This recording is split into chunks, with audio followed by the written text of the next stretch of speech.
9. jūlijā Krievija ir sēru dienas sakarā ar Krasnodaras apgabalā plūdu laika bojagājušajiem iedzīvotājiem un sakarā ar Krievijas svecelnieku bojājēju autoavarijā. 9. jūlijā Daugavpils domes vadība devas uz Krievijas ģenerālkonsulātu, kur uzrakstīja līdzjūtību sakara ar tragiskajiem gadījumiem un daudzajiem upuriem. Zem līdzjūtības paraksties Daugavpils domes priekšsēdētāja Žanna Kulakova, pirmais vietnieks Vitālijs Azarievičs, vietnieks Viečeslavs Širikovs, vietniece Līvija Jankovska. Krievijā Krasnodaras novada plūdu laikā gāja boja 171 cilvēks, 14 Krievijas svecelnieki gāja boja autoavarijā Ukrainas teritorijā. Daugavpils pilsētai ir daudz partneru un viens no tiem ir Vācu pilsēta Magdeburga. Tā ir Saksonijas Angaltes federācijas zemes galvaspilsēta, zaļa omulīga pilsēta ar 20 skaistiem pārkiem. Daugavpilī Magdeburga ir interesanta ar savām lietiškajām un kultūras aktivitātēm. Daugavpils un Magdeburga jau sadarbojas gandrīz gada garumā, un starp mūsu pilsētām ir noslēgts arī sadarbības memorandums, kura ietvaros mēs strādājam Eiropas Savienības struktūra fondu projektos. Tāds bija IPP projekts, kurā mēs darbojamies kopā ar Magdeburgu, ar Spāniju un ar Ungāriju. Tāpat arī pašlaik jau ir uzsākts jauns Eiropas Savienības projekts, kura ietvaros Magdeburgas pašvaldības darbinieki septembra mēnesī atbrauks uz Daugavpili un pārņems mūsu Daugavpils pašvaldības pieredzi un tāpat arī mēģinās paplašināt un uzlabot savas, cik nesavādi tas arī būtu, krievu valodas prasmes, jo krievu valoda pašlaik arī ir ļoti pieprasīta visur Eiropā. Un arī šī memoranda ietvaros mums ir paredzēta sadarbība gan sporta jomā, gan kultūras jomā, gan izglītības jomā, gan arī bez šaubām medicīnā un citās jomās.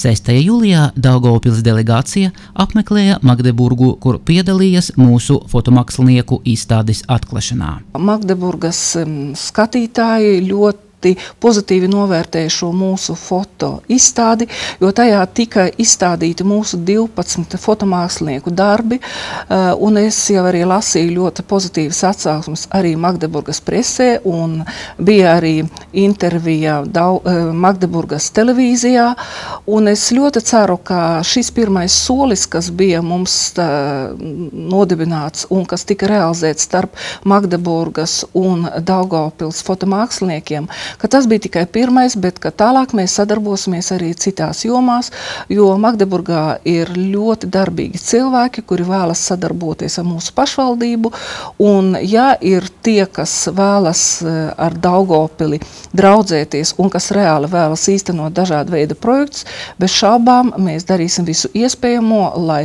šī sadarbība būtu pozitīva un lai no tās būtu arī reāls labums mūsu pilsētas iedzīvotājiem. Sabiedrīska transporta attīstības koncepcijas darba grupa, kuras sastāvā ir atbildīgie Daugavpils pašvaldības darbinieki, kopā ar Transporta un sakaru institūta specialistiem, izstrādāja aptaujas anketu par sabiedrīska transporta koncepcijas attīstību Daugavpils pilsētā.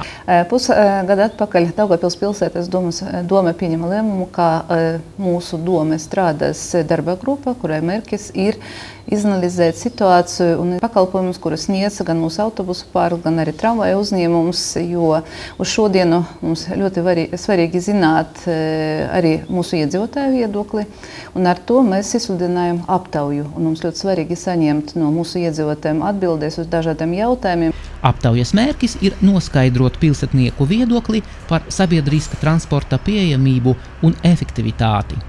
Uz anketēšanas rezultātu pamata ir plānots izstrādāt priekšlikumus sabiedriskā transporta attīstības koncepcijas izveidei. Tātad aptauja ir pilnīgi anonīma, tātad viņa anketīte ir pieejama mūsu mājaslapā Daugavpils LV, tātad viņu var izdrukāt, aizpildīt un atnest, kur iedzīvotājiem ir ērtāk. Tātad praktiski uz šo brīdi anketu var iesniegt jebkurā bibliotekā, mūsu informācijas tātad birojā, medicīnas iestādās, sociālo lietu pārvaldē, būvvaldē, tātad, kur cilvēkiem ērtāk, tātad šo anketīti var atstāt un viņa noteikti nokļūs tātad sabiedriskā transportā attīstības koncepcijas darba grupā.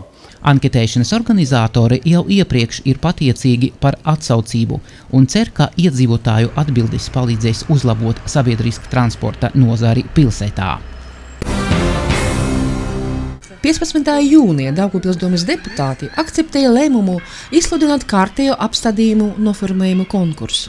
Konkursā var pieteikties juridiskās personas, daudz dzīvokļu māju iedzīvotāji, individuālas mājas. Pieteikumus sadalīja divās grupās. Pirmā – balkonu, lodžiju, terāšu noformējums un otrā – dobju un ēkam pieguļošo teritoriju pagalmu labiekārtojuma noformējumus. 11. jūlijā vērtēšanas komisijas locekļi apsekoja pretendentu darbus. Tie bija gan daudz dzīvokļu māju pagalmu ziedu noformējumi, gan privātmāju un vasarnīcu zemes gabalu ainavu dizaina risinājumi, gan citi mūsu pilsētnieku ideju īstenošanas piemēri. Šodien mēs skatīsim astoņus pieteikumus. Iepriecināja tas, ka mēs bijām vairākās vietas un visas bija ļoti dažādas.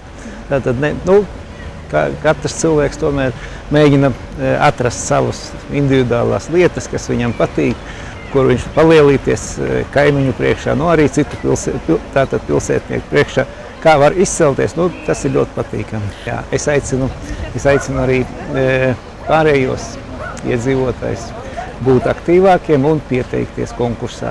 Ir ļoti daudz interesantu vietu Daugavpilī, interesantu māju, dārzu, ēku fasāžu. Ja šī ēkas fasāde vai tas kaut kāds pilsētas neliels rajons tiks sakopts, gatavots konkursam, tad visi pilsētas iedzīvotāji no tā daudz iegūs.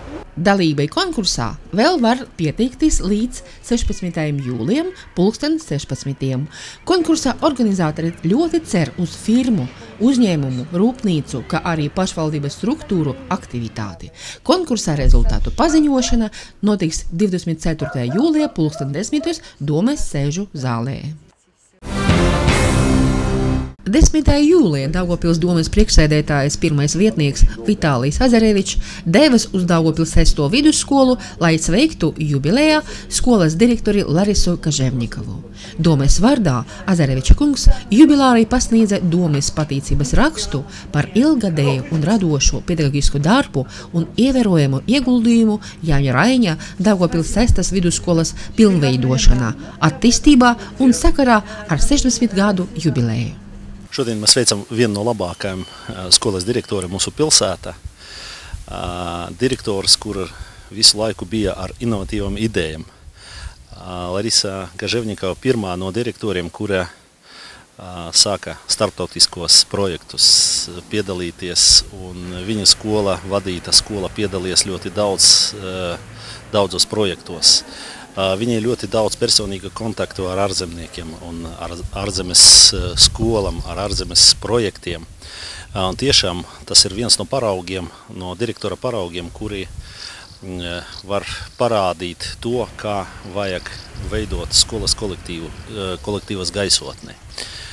Es domāju, ka mēs esam visi pateicīgi, gan tie skolnieki, kuri pabeidza 6. vidusskolu, gan tie skolnieki, skolotāji, kuri strādā kopā ar viņu par viņu izcilo darbu. Un man tiešām ir prieks, ka viņa ar pilno enerģiju turpinās strādāt un turpinās strādāt turpmāk, kā viena no izciliem un labākajiem direktoriem. Noskaņojums ir ļoti labs. Es mīlu savu ģimeni, ģimene ir ar mani un šodien manā dzimšanas diena gribu teikt paldies par manam vecākiem, par tādiem geniem. Gribu teikt, ka es domāju, ka mums viss izdosies. Arī mēs pievienojamies apsveikumiem un novēlam Larisai Kaževnikovai veselību, enerģiju un jaunu ideju īstenošanas.